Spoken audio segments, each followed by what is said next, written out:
দেশি ঝালমরিচ সাধারণত ঝাল বেশি, স্বাদ ভালো। সুবিধা: বীজ নিজে রাখা যায়, রোগ সহনশীল।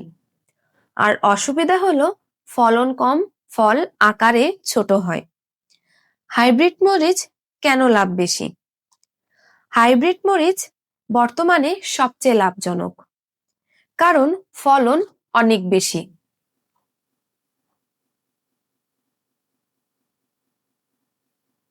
ফল বড় ও আকর্ষণীয়, রোগ প্রতিরোধ ক্ষমতা ভালো এবং বাজারে দাম বেশি। কোন জাতের মরিচ বেশি লাভ? বাড়ি হাইব্রিড 1,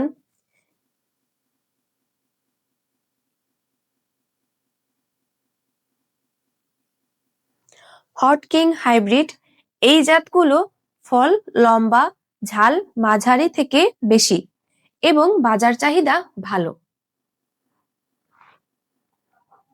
ভালো বীজ চেনার উপায়: প্যাকেটের গায়ে তারিখ দেখুন, বিশ্বস্ত কোম্পানির থেকে বীজ কিনুন। বীজ ভাঙা বা ফাঙ্গাসযুক্ত হলে ব্যবহার করবেন না। পানিতে ভাসা বীজ বাদ দিন। জমি ও মাটি প্রস্তুত: মরিচ চাষের জন্য দরকার উর্বর দোআঁশ মাটি।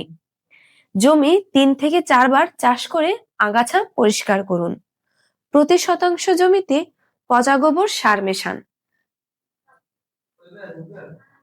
চারা তৈরি ও রোপণ: বীজতলায় বীজ বপন করে 25 থেকে 30 দিনের চারা তৈরি করুন। লাইন থেকে লাইনের দূরত্ব 50 থেকে 60 সেন্টিমিটার এবং গাছ থেকে গাছের দূরত্ব 40 থেকে 45 সেন্টিমিটার রাখুন।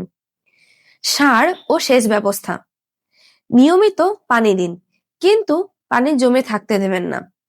15 থেকে 20 দিন পর পর ইউরিয়া, টিএসপি ও পটাশ পরিমিত দিন। ফল সংগ্রহ ও লাভ: চারা রোপণের 60 থেকে 70 দিনের মধ্যে মরিচ সংগ্রহ করুন। হাইব্রিড মরিচে এক গাছ থেকে বহুবার ফল সংগ্রহ করা যায়। যদি আপনি কম সময়ে বেশি লাভ করতে চান, তাহলে হাইব্রিড মরিচ চাষই সবচেয়ে ভালো সিদ্ধান্ত। ভিডিওটি ভালো লাগলে লাইক দিন, শেয়ার করুন। নতুন ভিডিও পেতে চ্যানেলটি সাবস্ক্রাইব করুন। সকলকে ধন্যবাদ।